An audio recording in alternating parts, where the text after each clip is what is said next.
ইফতার। ইফতার যেটা সারাদিন রোজা রেখে রোজা যখন ভাঙ্গে ওই টাইমটাকেই বলা হয় ইফতার। ইফতার একটি সুন্নাত আমল। রাসূলুল্লাহ সাল্লাল্লাহু আলাইহি ওয়াসাল্লাম বলেন, আমার উম্মত ততক্ষণ পর্যন্ত কল্যাণের উপরে থাকবে যতক্ষণ তারা জলদি জলদি ইফতার করবে। এজন্য ইফতারের সময় তাড়াতাড়ি ইফতার করা, মানে টাইম হলে দেরি না করা, এটা সুন্নাত। আর ইফতারের আগ মুহূর্তে দোয়ায় লেগে থাকা, এটা একটা গুরুত্বপূর্ণ সুন্নাত আমল, এবং এই সময়ের দোয়া আল্লাহ তাআলা কবুল করে। এজন্য মা বোনদের উচিত, আমাদের সমাজের সবচেয়ে বেশি গাফলতি হইল মহিলাদেরকে ইফতারের পূর্বের এই দোয়ার সুযোগ দেওয়া হয় না। হয় মহিলা নিজে সুযোগটা নেয় না, অথবা পুরুষরা তাকে দিতে চায় না। মানে ইফতারের আজান দিয়া ফেলছে, মহিলা তখনও হয় পেঁয়াজ, নয় আলুর চপ, নয় বেগুনি, নয় একটা না একটা কিছু ভাজতেই থাকে। আহারে মা বোন, তো তোমার কি আখেরাত নেই? তোমার জীবন বুঝি এই পুরা রমজানটাও বুঝি এই আলুর চপে আর বেগুনিতেই চলে গেল? হ্যাঁ, এইভাবে শুধু পেঁয়াজুতে চলে গেল, এটা তো ঠিক না। বরং ঘরের নারী পুরুষ, স্ত্রী কন্যা, ছেলে মেয়ে প্রত্যেকের উচিত ইফতারের 10 মিনিট আগে, 20 মিনিট আগে সমস্ত ব্যস্ততা ছেড়ে দিয়ে তাদের প্রত্যেকের উচিত এই সময়টা মনোযোগ দিয়ে দোয়ায় লেগে থাকা। মহিলারও দোয়া দরকার, পুরুষেরও দোয়া দরকার। আপনাদের কাছে পুরুষ যারা স্বামী, যাদের স্ত্রী আছে, যাদের কন্যা আছে, যাদের বোন আছে, মা আছে, আপনারা তাদেরকে গুরুত্ব দিয়ে অনুরোধ করবেন যে এই টাইমটা যেন তারা দোয়া করে ইফতারের আগে। মা বাচ্চাগুলোকে নিয়ে দোয়া করুক, স্বামী তার স্ত্রী এবং সন্তানদেরকে নিয়ে দোয়া করেন, স্ত্রী তার বাচ্চাগুলোকে নিয়ে দোয়া করেন। এইভাবে ঘরওয়ালারা নিজেরা দোয়ার অভ্যস্ত হন। আল্লাহ তাআলা বান্দার দোয়া ইফতারের পূর্ব মুহূর্তে কবুল করেন।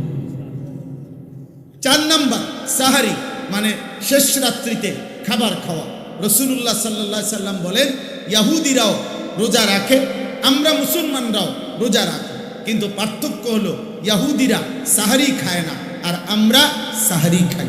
এজন্য সাহারি এটা ঈমান এবং কুফরের একটা চিহ্ন। মানে বেঈমানরা, ইহুদিরা রোজা রেখে কিন্তু সাহারি খায় না, ঈমানদার মুসলমান রোজা রাখে, সাহারি খায়। নবী সাল্লাল্লাহু আলাইহি সাল্লাম বলেন, তোমরা রোজা রমজানে সাহারি খেও, তাসাহহারু, সাহারি খাও। কেন? ফা ইন্না ফিস সাহুরে বারাকা, শুনে নাও যে নিশ্চয়ই সাহারির মধ্যে তোমাদের জন্য বরকত রয়েছে। তাহলে সাহারি শুধু খাবার না, সাহারি একটা ইবাদত। সাহারি একটা কি বলেন না? ইবাদত। ইফতার শুধু খাবার না, ইফতার একটা কি? ইবাদত। তাহলে কয়টা হলো? 4টা, রোজা, তারাবি, ইফতার, সাহার। আর 5 নাম্বার হলো এতেকাফ।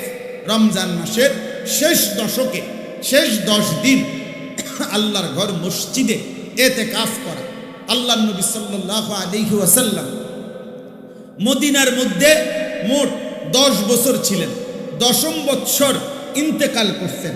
এই জন্য পুরা বছর হিসাবে 9 বছর, আর 10 নাম্বার বছর ইন্তেকাল করেছেন।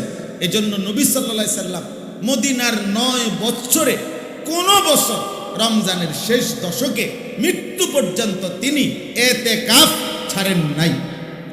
আল্লাহর নবী সাল্লাল্লাহু আলাইহি সাল্লাম প্রত্যেক বছর রমজানের শেষ 10 দিন এতেকাফ করতেন।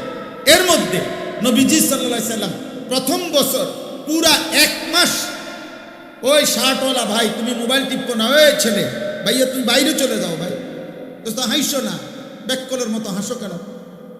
তুই বাইরে যাও, বা মোবাইল টিপতে তো মানা নাই, বাইরে যাও। আস্তাগফিরুল্লাহ, আস্তাগফিরুল্লাহ। আরে ভাইয়া বাইরে গিয়ে মোবাইল টিপো, আমি তো তোমারে বাধা দিচ্ছি না। জি চলো ভাই। তা এরপরে কি বললাম? এতেকাফ, রমজান মাসের শেষ দশক এতেকাফ করা। রাসূলুল্লাহ সাল্লাল্লাহু আলাইহি সাল্লাম প্রথম বছর এতেকাফ করেছেন পুরা 1 মাস, পুরা রমজান। আর ইন্তেকাল করেছেন যেই বছর, ওই বছর এতেকাফ করেছেন 20 দিন।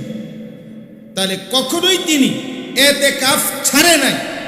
বরঞ্চ 1 বছর এতেকাফ করছে পুরো 1 মাস, আর শেষ বছর এতেকাফ করছে 20 দিন। তাহলে ছেড়ে দিছে কোন বছর?